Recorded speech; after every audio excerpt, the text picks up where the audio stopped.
Hello everyone, welcome to my class lecture series on polity. I hope आप सभी अच्छे होंगे और आपके प्रिपरेशन भी अच्छे चल रहा होगा। आई होप आपके जो एमसीक्यू सीरीज है वो आप लोगों को सब समझ में आ गया और जितने भी क्लासेस होगा वो भी आपको समझ में आ गया। आज amendment of the constitution start करने वाले हैं। जो नेक्स्ट चैप्टर्स है हम लोगों ने जितने भी क्लासेस कर लिया, salient feature of the constitution, preamble, fundamental rights, DPSP, fundamental duties, ये चैप्टर्स हो गया। अभी नेक्स्ट चैप्टर जो है chapter 10 amendment of the constitution है। आई होप आपने पढ़ा होगा, या फिर नहीं पढ़ा तो प्लीज़ जाइए लेक्चर्स देखने के बाद वो जो चैप्टर्स है वो अच्छी तरीके से रीड कीजिए, तभी आपको और ज़्यादा क्लैरिटी आएगा या फिर समझ में भी आएगा। ठीक है, चलिए फिर स्टार्ट करते हैं ये चैप्टर्स। और मैं बताना चाहता हूँ, अगर कोई वीडियोस देख रहा है और चैनल सब्सक्राइब नहीं किया तो प्लीज़ जाके प्लीज़ चैनल को सब्सक्राइब कीजिए और ज़्यादा से ज़्यादा शेयर कीजिए। चलिए फिर स्टार्ट करते हैं। तो amendment of the constitution, amendment का मतलब होता है चेंज। हम लोगों का जो कॉन्स्टिट्यूशन है उसमें चेंजेस लाना। ठीक है, तो हम लोगों का कॉन्स्टिट्यूशन, हम लोगों ने लास्ट आर्टिकल्स में देखा था कि हम लोगों का कॉन्स्टिट्यूशन ना रिजिड है ना फ्लेक्सिबल है। ठीक है, ना रिजिड है ना फ्लेक्सिबल है, बट इन दोनों का मिक्सचर है। बोथ थोड़ा रिजिड है थोड़ा फ्लेक्सिबल है, क्योंकि अगर हम लोग अगर कॉन्स्टिट्यूएंट असेंबली में जितने लोग थे वो अगर हम लोगों का कॉन्स्टिट्यूशन रिजिड रखता है तो ये कंट्री का ग्रोथ में बाधा लाते।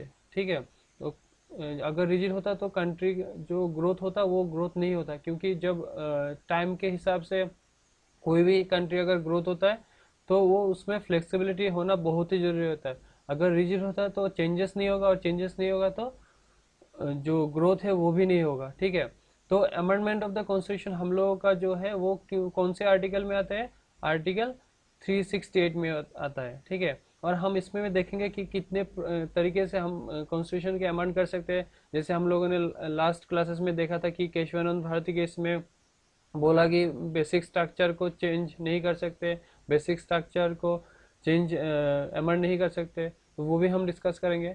तो हम लोगों का जो आर्टिकल 368 है उसमें और पार्ट 20 में ये जो अमेंडमेंट ऑफ द कॉन्स्टिट्यूशन है वो आता है। ठीक है, तो ये जो हम लोगों का रिटर्न हम लोगों का जो अमेंडमेंट है वो बाकी जितने भी रिटर्न कॉन्स्टिट्यूशन है उनकी तरह ही है, और इसमें बहुत तरीके के चेंजेस ला सकते हो इसके तहत।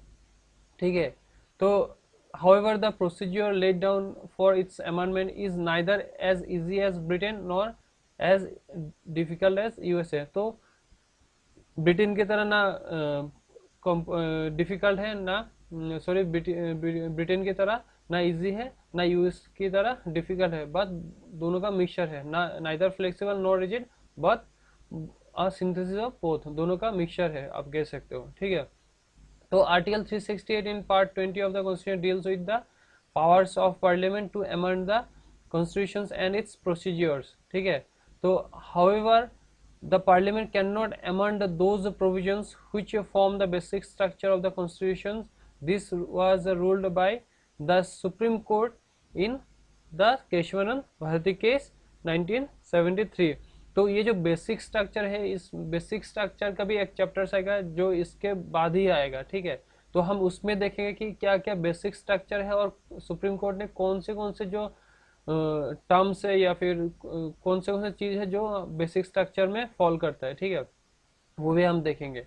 तो केशवानंद भारती के इसमें क्या बोला सुप्रीम कोर्ट ने कि जो भी बेसिक स्ट्रक्चर है उसको हम चेंज नहीं कर सकते, ये याद रखना।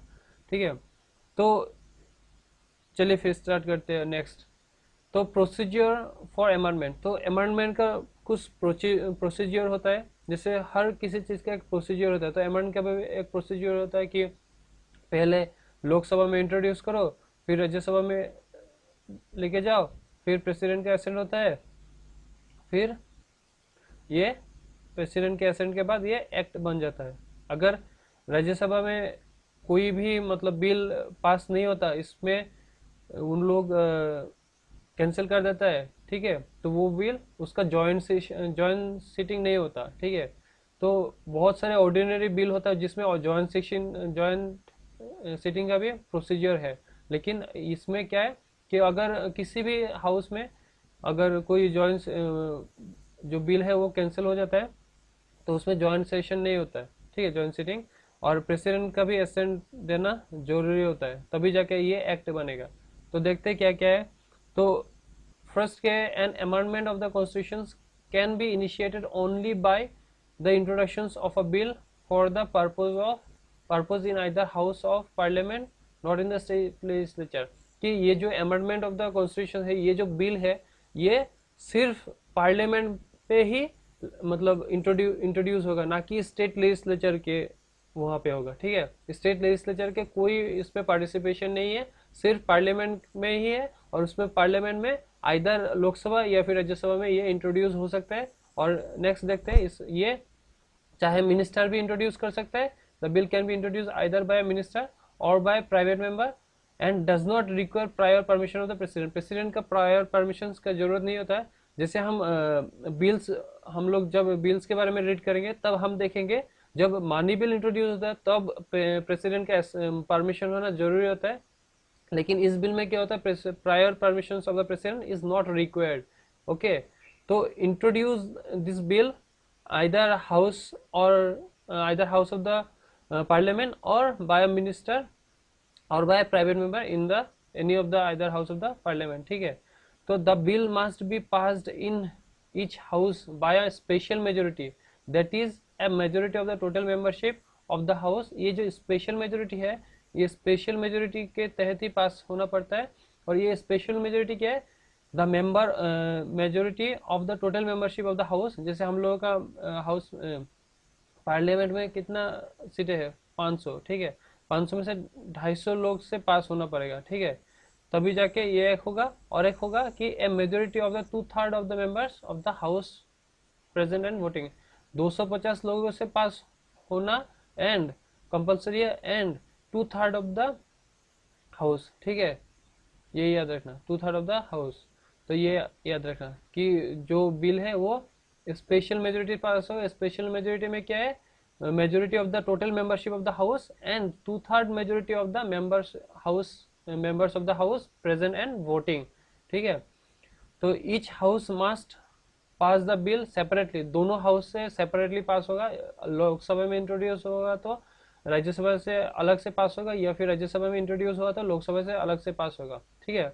इन case of a disagreement between the two house, दोनों हाउस में अगर डिसएग्रीमेंट बनता है, there is no provision for holding a joint sitting of the two houses for the purpose of deliberations and passage of the bill. जैसे मैंने बताया कि ordinary bill में ये होता है कि अगर कोई डिसएग्रीमेंट बनता है तो वो उस पर प्रेसिडेंट जॉइंट सिटिंग बुलाएगा, और जॉइंट सिटिंग की बुलाने पर उसमें बहुत डेलिब्रेशन होके वो बिल पास होता है। लेकिन इसमें नहीं है कुछ जॉइंट सिटिंग, ठीक है। ये जो अमेंडमेंट बिल है उसमें जॉइंट सिटिंग नहीं है। Next, if the bill seeks to amend, if bill seeks to amend the federal provision of the constitution, it must also be ratified by the legislatures of the states by a simple majority, that is a majority of the members of the house present and voting। जैसे मैंने बताया कि अगर कोई जो amendment कर रहा है, अगर कोई फेडरल स्ट्रक्चर, फेडरल प्रोविजन को, कोई कॉन्स्टिट्यूशन का कोई फेडरल प्रोविजन को अगर कोई अमेंड कर रहा है, तो उसमें क्या होता है कि स्टेट का हाफ ऑफ द स्टेट, जैसे अभी 28 स्टेट है ना, उसमें से हाफ ऑफ द स्टेट का क्या है, मेजोरिटी, सिंपल मेजोरिटी से उसको पास करना पड़ेगा या फिर रेक्टिफाई करना पड़ेगा, ठीक है। तो स्टेट का भी इंक्लूजन है इसमें, ठीक है। अगर कोई फेडरल स्ट्रक्चर को हाथ लगा रहे हैं या फिर फेडरल स्ट्रक्चर को अमेंड कर रहे हैं, तो अगर फेडरल स्ट्रक्चर को अमेंड कर रहे हैं तो स्टेट का भी रेटिफाई होना जरूरी होता है, और वो सिंपल मेजोरिटी से पास होगा, and majority of the members of the house and house present and voting, ठीक है, ये याद रखना।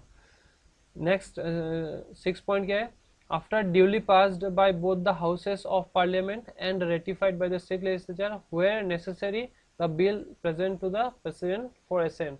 सब कुछ खत्म होने के बाद लोकसभा राज्यसभा से पास हो गया, स्टेट का भी रेटिफाई हो गया, तभी बिल कहाँ जाता है, प्रेसिडेंट के पास जाता है। जैसे मैंने बताया ना, लोकसभा राज्यसभा, हाँ, फिर प्रेसिडेंट के पास जाता है असेंट के लिए, ठीक है। तो प्रेसिडेंट के पास गया असेंट के लिए, president must give his assent to the bill, president को देना ही होगा असेंट बिल को, ठीक है। वो अपने जो असेंट है वो neither withhold his assent to the bill nor return the bill for reconsideration of the parliament, ठीक है। कोई भी बिल अगर आता है प्रेसिडेंट के पास, वो असेंट देने से, अपना साइन देने से मना मना नहीं कर सकता, ठीक है। उनको देना ही पड़ेगा। वो ना वो विथड्रॉ कर सकता है उसका असेंट, ना जो बिल आया वो रिटर्न कर सकता है फॉर रिकंसिडरेशन, ठीक है। ये याद रखना। After the president's assent the bill becomes an act and the constitution stands amended in accordance with the terms of the act. तो आफ्टर प्रेसिडेंट क्या होता है, प्रेसिडेंट के असेंट पाने के बाद ये बिल जो है वो एक्ट बन जाता है। तो हम लोगों ने देखा जो प्रोसीजर क्या है, पहले तो इंट्रोड्यूस करना पड़ेगा either house of the parliament, state legislature का कोई मतलब इंक्लूजन नहीं है, कोई पार्टिसिपेशन नहीं है। फिर सेकंड में देखा ये जो इंट्रोड्यूस करता है बिल वो चाहे मिनिस्टर कर सकते हैं या फिर प्राइवेट मेंबर भी कर सकता है, ठीक है। और इसमें प्रेसिडेंट का कोई परमिशन लेना जरूरी नहीं है, ठीक है।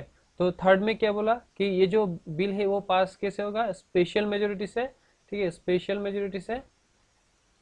मेजोरिटी या फिर टू थर्ड, ठीक है। Special majority and two third majority of the house, special majority plus two third majority of the house, ठीक है। फोर्थ के हम लोगों ने क्या देखा, फोर्थ में जो बिल है वो उसमें दोनों हाउस से अलग अलग से पास होगा, जैसे लोकसभा से राज्यसभा से अलग अलग पास होगा। उसमें अगर कोई डिसएग्रीमेंट बनता है उसमें कोई जॉइंट सिटिंग नहीं है, ठीक है।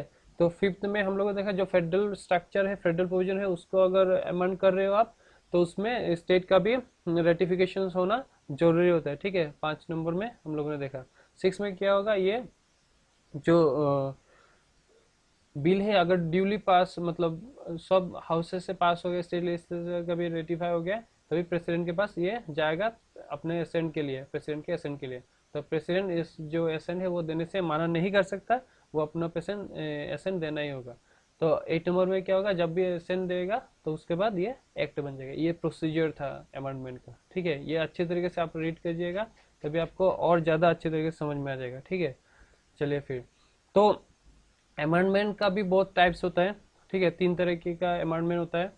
तो उसमें लेकिन हम लोगों का जो आर्टिकल 368 है उसमें 2 ही अमेंडमेंट के बारे में बताया। लेकिन अमेंडमेंट जो कॉन्स्टिट्यूशनल अमेंडमेंट है इसमें 3 तरीके के हैं। एक तो अमेंडमेंट है simple majority,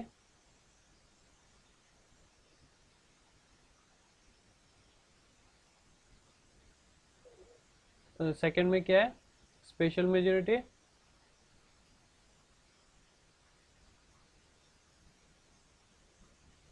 plus two third of the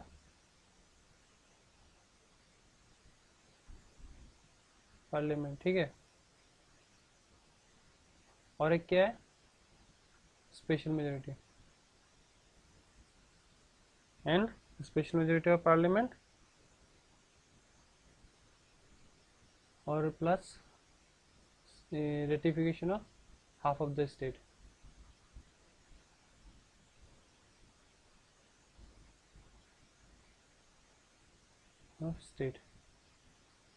ठीक है। ये तीनों है, लेकिन ये जो स्पेशल मेजोरिटी है ये इंक्लूडेड नहीं है, ये आर्टिकल 368 में है, ठीक है।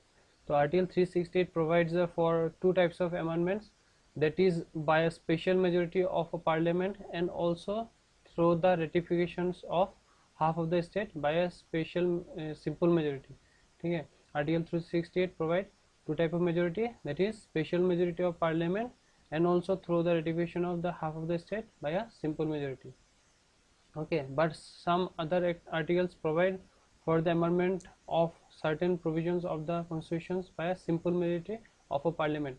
सबसे ज़्यादा पावर पार्लियामेंट के पास ही है, और कुछ कुछ ऐसे प्रोविजंस है जो सिंपल मेजोरिटी से हो जाता है, वो पार्लियामेंट अपने आप कर लेता है, ठीक है।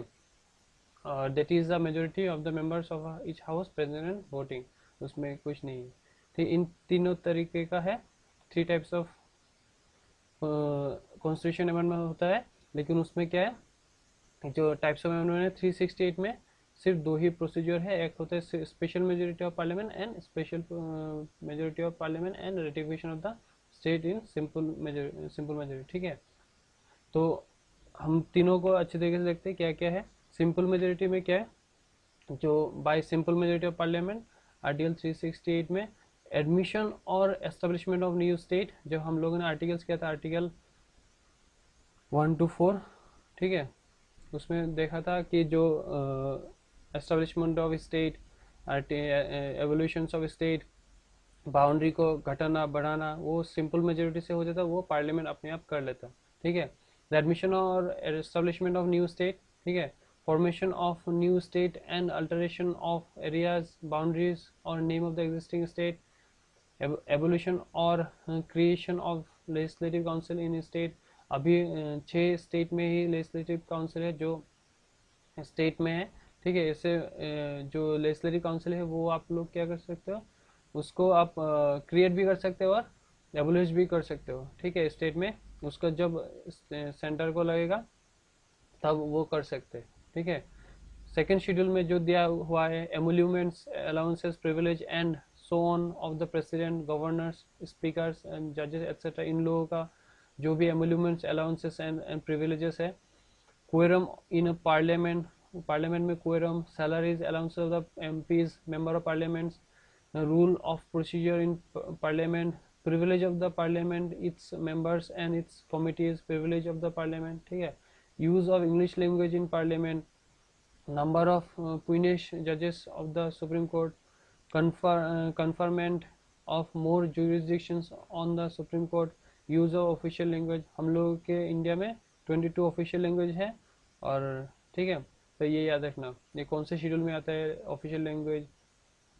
ये सारे सिंपल मेजोरिटी से पार्लियामेंट इसको अमेंड कर सकता है इन 12 में से। ठीक है, देख सकते हैं, और भी है, ये सिटीजनशिप है, सिटीजनशिप 12 नहीं और भी है, citizenship acquisition and termination. Citizenship का जो हम लोगों ने देखा था जब सिटीजनशिप स्टडी किया, तो उस पर कैसे हम एक्वायर कर सकते हैं, कैसे हम लोग का जो सिटीजनशिप वो टर्मिनेट होता है, वो सिंपल मेजोरिटी से होता है। Election to parliament and state legislature, delimitation of constituencies, constituencies का डिलिमिटेशन, यूनियन टेरिटरीज, यूटीज। ठीक है, फिफ्थ शेड्यूल जो administration of schedule areas and schedule tribes, six schedule administration of tribal areas. ठीक है, ये शेड्यूल 6 शेड्यूल 5th शेड्यूल। ठीक है, ये सारे जो है सिंपल मेजोरिटी से पार्लियामेंट अमेंड करते हैं। तो हम अभी देखते हैं कि जो स्पेशल मेजोरिटी से है वो कैसे, कौन से चीज़ें जो स्पेशल मेजोरिटी से अमेंडमेंट होता है। तो जो स्पेशल मेजोरिटी है हम लोगों ने देखा था कि special majority of the parliament that is majority of the total membership of the each of the house. Total membership मतलब majority of the total membership, majority 500 majority कितना होगा 250, हाफ ऑफ द।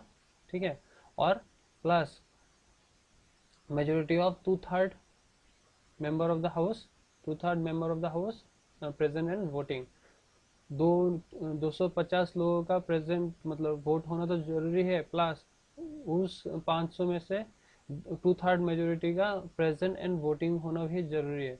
ठीक है, the expression total membership means total number of members comprising the house irrespective of fact whether there are vacancies or absentees. ठीक है, तो provision क्या क्या है, the provision which can be amended by this way, fundamental rights हो गया, directive principles हो गया, directive principle state policy and all other provisions which are not covered by the first and the third category.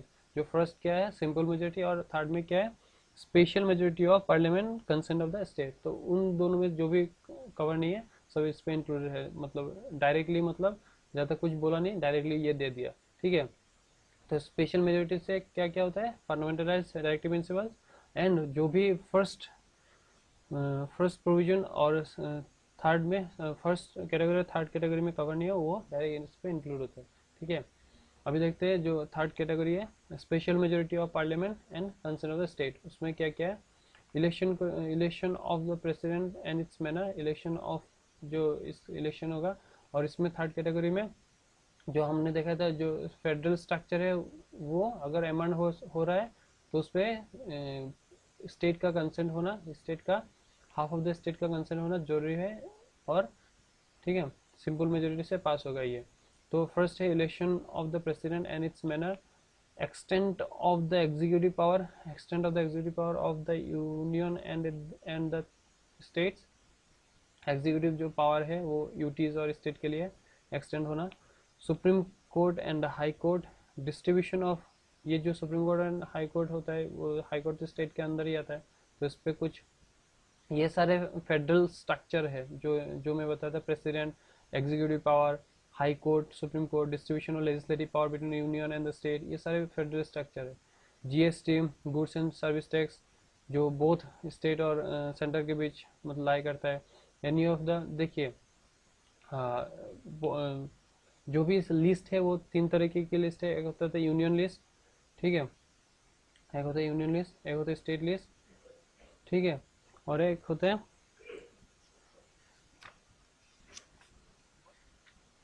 और एक होता है federal list, ठीक है, और उसमें रेसिड्यूरी भी है, ठीक है, और sorry union list, state list और कॉन्करेंट लिस्ट, ठीक है, कॉन्करेंट लिस्ट। और इन तीनों में से जो इंक्लूड नहीं है वो अलग से होता है, वो यूनियन के पास ही होता है, ठीक है, वो रेसिड्यूरी सब्जेक्ट होता है, रेसिड्यूरी सब्जेक्ट, ठीक है। तो यूनियन लिस्ट में भी बहुत सारे जो चीज़ें हैं वो इंक्लूड है, स्टेट लिस्ट में भी है, कॉन्करेंट लिस्ट में भी है, ठीक, कॉन्करेंट का मतलब यूनियन और स्टेट का दोनों का मिक्सचर, ठीक है, दोनों जो बीच में लाई करते हैं वो कॉन्करेंट लिस्ट में आता है, और जो रह गया दो इन तीनों में से जो इंक्लूड नहीं है वो रेसिड्यूरी में होता है, वो यूनियन के पास ही होता है, ठीक है। तो any of the list in the seven schedule में जो भी लिस्टेड है, representation of states in parliament, जो पार्लियामेंट में रिप्रेजेंट करता है, power of parliament to amend the constitution and its procedure, जो सिर्फ मतलब आर्टिकल 368 में ही मतलब कोई अमेंड करता है, तो इन सब में से जो स्पेशल मेजोरिटी ऑफ पार्लियामेंट और कंसेंट ऑफ द स्टेट होना बहुत ही जरूरी है। तो ये सारी चीज़ें था, और ये जो फेडरल स्ट्रक्चर है इसमें सब इंक्लूडेड है, ठीक है। तो आई होप आप सभी को समझ में आ गया तीनों कैटेगरीज का लिस्ट। पहले था सिंपल मेजोरिटी, बाद में special majority of parliament, and last category special majority of parliament and consent of state, ये सारे कैटेगरीज थे, ठीक है। और लास्ट जो है उसमें फेडरल स्ट्रक्चर का भी फेडरल स्ट्रक्चर का अगर अमेंडमेंट होता है तो उसमें स्टेट का कंसेंट होना जरूरी है, ठीक है। नेक्स्ट देखते हैं क्रिटिसिज्म ऑफ द प्रोसीजर, ठीक है, जो अमेंडमेंट का क्रिटिसिज्म है वो देखते हैं। देखिए पहले जो हम लोगों का अमेंडमेंट होता है उसमें कोई ऐसा असेंबली नहीं है, कोई ऐसा कमेटी नहीं है जो उसको अमेंड करते हैं, ठीक है। लेकिन यूएसए में है, यूएसए में कॉन्स्टिट्यूशनल कन्वेंशन है और कॉन्स्टिट्यूशनल असेंबली है जो अमेंडिंग प्रोसीजर लीड करते हैं, ठीक है। इंडिया में ऐसा कुछ नहीं है, ऐसे मतलब जब पार्लियामेंट, और पार्लियामेंट ही सुप्रीम होता है, पार्लियामेंट को जब लगता है पार्लियामेंट के पास ज़्यादा पावर है, स्टेट के पास कुछ पावर नहीं है, मैक्सिमम मान लो 80%, इसमें स्टेट के पास 20%, ठीक है। और सेकंड में क्या बोला, the power to initiate to an amendment of the constitution to the constitution lies within the parliament, parliament ही इंट्रोड्यूस करते हैं और पार्लियामेंट में ही वो, इसमें स्टेट का कोई इंक्लूजन नहीं है, कोई पार्टिसिपेशन नहीं है। सिर्फ हम लोगों ने देखा जो थर्ड कैटेगरी से उसमें क्या है, थोड़ा स्टेट का कंसेंट चाहिए होता है, क्योंकि जब फेडरल स्ट्रक्चर को चेंज करते हैं तो उसमें स्टेट का पार्टिसिपेशन होना जरूरी है, ठीक है। The major part of the constitution can be amended by parliament alone, either by special majority or by simple majority. तो जैसे हम लोगों ने देखा जो स्पेशल सिंपल मेजोरिटी से पास होता है, बहुत सारे ऐसे जैसे हम लोगों ने 16 ऐसे टर्म देखे जो सिंपल मेजोरिटी से पास होता है, वो पार्लियामेंट खुद अकेला कर लेता है, ठीक है। तो स्टेट का कुछ, स्टेट को ना पूछता है ना स्टेट का कुछ कंसेंट लेता है, ठीक है। लेकिन यूएसए में क्या होता है, only in few cases the consent of the state is required and to only half of them, while in USA 3/4 of the state, ठीक है। स्टेट का यूएसए का 3/4 ऑफ द स्टेट का चाहिए होता है, ठीक है। तो the constitution does not prescribe the time frame with in which the state legislature should ratify और रिजेक्ट, स्टेट के पास कोई टाइम फ्रेम नहीं है कि कब कितने टाइम में उसको रेटिफाई करना देना है, कब कितने टाइम में रिजेक्ट करना है, वो कुछ नहीं है, ठीक है। There is no provision for holding है जॉइंट सीटिंग, जैसे हम लोगों ने देखा कि जॉइंट सीटिंग करने का कोई प्रावधान नहीं है, कोई प्रोविजन नहीं है। ठीक है, both the house of parliament में जब ये डेडलॉक होता है या फिर पासेज ऑफ द बिल उसमें डिसएग्रीमेंट बनता है तो कोई जॉइंट सीटिंग नहीं है। तो the process of amendment is similar to that of the legislative process, जो लेजिस्लेटिव प्रोसेस वो सिमिलर ही है। जैसे हम लोग जितने भी बिल्स देखते हैं तो लोकसभा, राज्यसभा, प्रेसिडेंट, इतना ही है। ठीक है, हम लोग जब अच्छे तरीके से बिल को डिटेल में डिस्कस करेंगे तभी हम लोग देखेंगे कि जो मानी बिल है, ऑर्डिनरी बिल है, वो किस तरीके से पास होता है। ठीक है, तो ये सारे क्रिटिसिज्म था, ये सारे अमेंडमेंट का प्रोसीजर्स था। ठीक है, तो आई होप आप सभी को समझ में आ गया। ये सारे आप लोग अच्छे तरीके से पढ़ लेना, तभी आप लोगों को अच्छे तरीके से और भी ज़्यादा क्लियरिटी होगा आप लोगों में। ठीक है, इतना ही था अमेंडमेंट, तो आई होप आप सभी को समझ में आ गया। अगर कोई डाउट है प्लीज़ कमेंट सेक्शन में बताइएगा, और वीडियो अच्छा लगे तो प्लीज़ ज़्यादा से ज़्यादा शेयर कीजिएगा, और चैनल सब्सक्राइब नहीं किया तो प्लीज़ सब्सक्राइब कीजिएगा। और मिलते हैं फिर नेक्स्ट वीडियो में, तब तक के लिए goodbye, have a nice day, जय हिंद, जय भारत।